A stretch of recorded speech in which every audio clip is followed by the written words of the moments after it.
Bonjour à tous, on se retrouve pour ce tutoriel pour voir comment on peut optimiser Premiere Pro.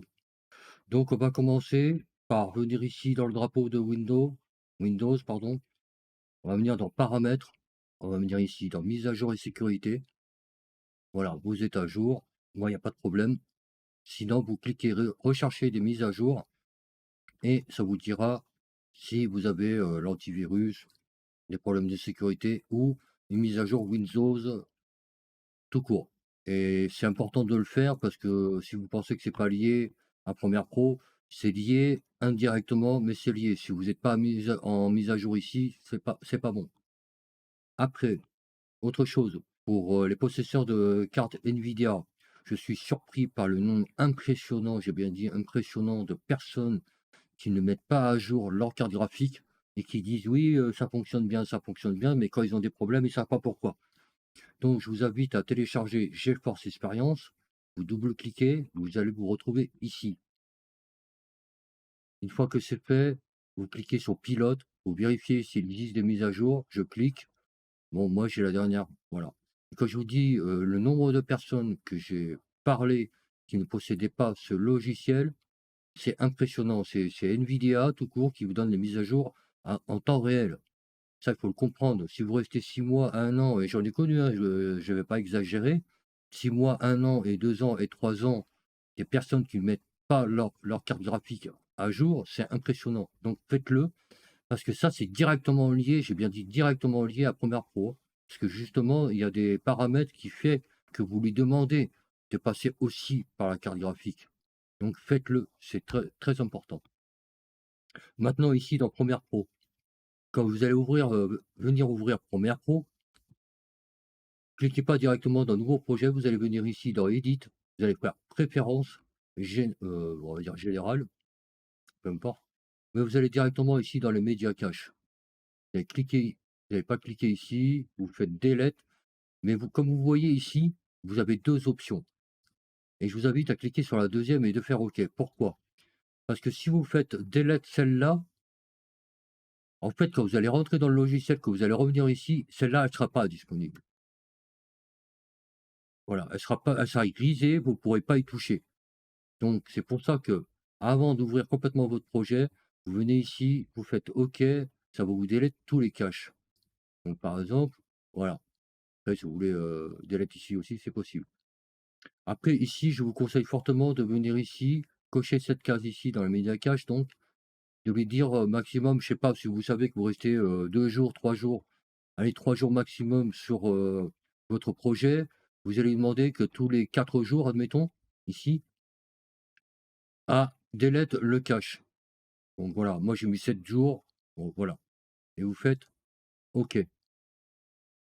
Sinon ici, pas grand chose à dire, audio, je vérifie, mais il me semble qu'il y a rien, graphique, OK, label, média cache, voilà.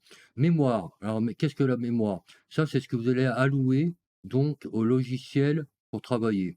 C'est-à-dire moi j'ai 63 Go de RAM, moi j'en ai 64 mais bon peu importe, j'en ai 63 on va considérer. Donc là, ici, c'est la case où vous allez demander de garder minimum tant de géo pour faire tourner votre ordinateur et tout le reste va être alloué donc à Premiere Pro. Donc, en fait, vous pouvez le situer par rapport à, comment dire? Vous allez le situer par rapport à tout ce que vous ouvrez. Moi, j'en connais beaucoup, comme moi aussi d'ailleurs. Des fois, j'ai 10 fenêtres d'ouvertes et tout ça. Donc, si vous considérez le nombre de géo, il en faut minimum 4 pour faire tourner l'ordi. Vous rajoutez un peu de fenêtres ouvertes, vous êtes minimum à 6, voire plus. Moi, par sécurité, je mets 8 et c'est ce qui est recommandé d'ailleurs, au moins minimum 8. Bon, donc moi, je mets 8 et donc tout le reste m'est attribué à Premiere Pro. Ici, il faut bien mettre sur performance et pas sur mémoire, même si vous avez une bonne carte graphique, ce qui est pas tout à fait mon cas, mais bon, j'ai quand même 8 Go, hein, c'est pas négligeable. Donc vous laissez bien sur performance et vous faites OK. Bon, quand vous allez créer maintenant votre nouveau projet, je vais mettre OK, voilà. Donc là, une fois qu'en fait on est ouvert, donc comme on disait tout à l'heure, vous avez juste à aller comme si vous faites un nouveau projet, voilà. Quand vous le créez, notamment, Vous venez vraiment mettre sur Engine GPU accélération CUDA. C'est pour ça que des fois, vous voyez une barre rouge qui vous dit: «Il vous faut l'accélération» et ça vient d'ici, d'accord? Ici, ça fait tourner que le processeur. Ici, processeur et carte graphique. Voilà. Qu'est-ce qu'un proxy? Proxy, c'est quelque chose qui va calculer et alléger votre projet.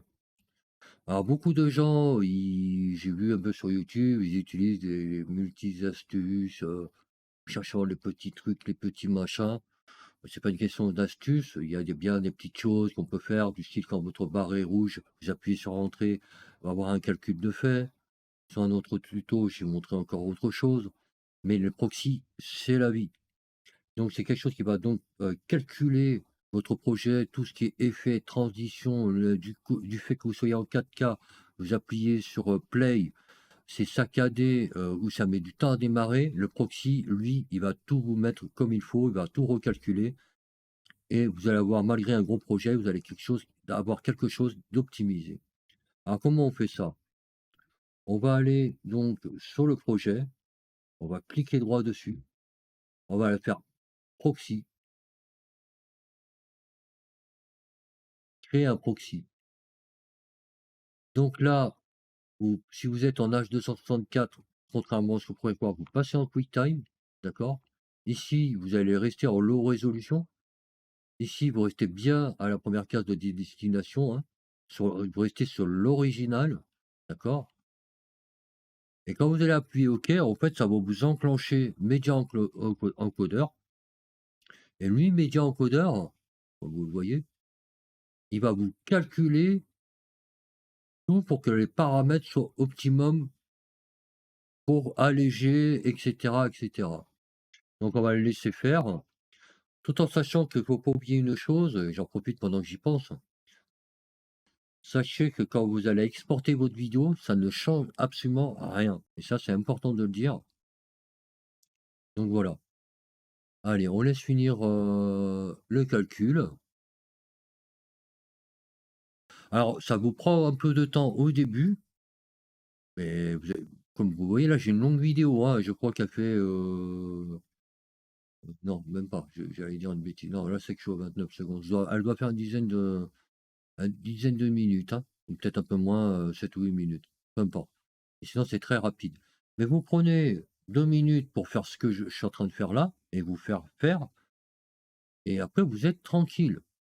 C'est-à-dire donc maintenant, une fois que je suis ici, ce que je vais faire, c'est que pour que vous compreniez, je vais zoomer, je vais mettre un peu plus grand, peut-être par 100, voilà. En fait, ici, vous avez le proxy que vous allez venir ici, vous n'aurez certainement pas dans votre barre ici.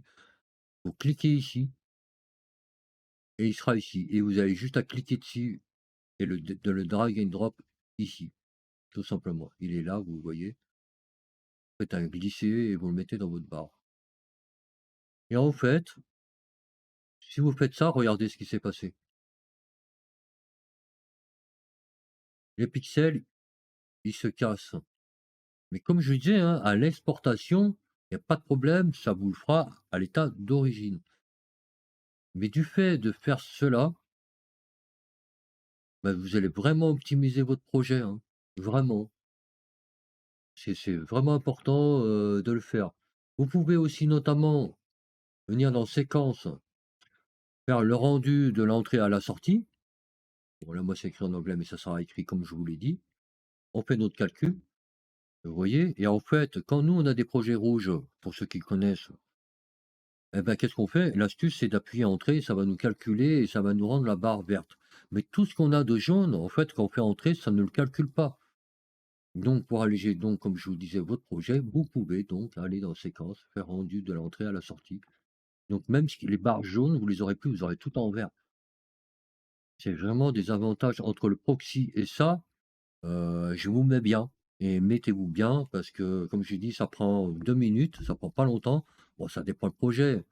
C'est la fin de ce tuto et je vous dis à bientôt.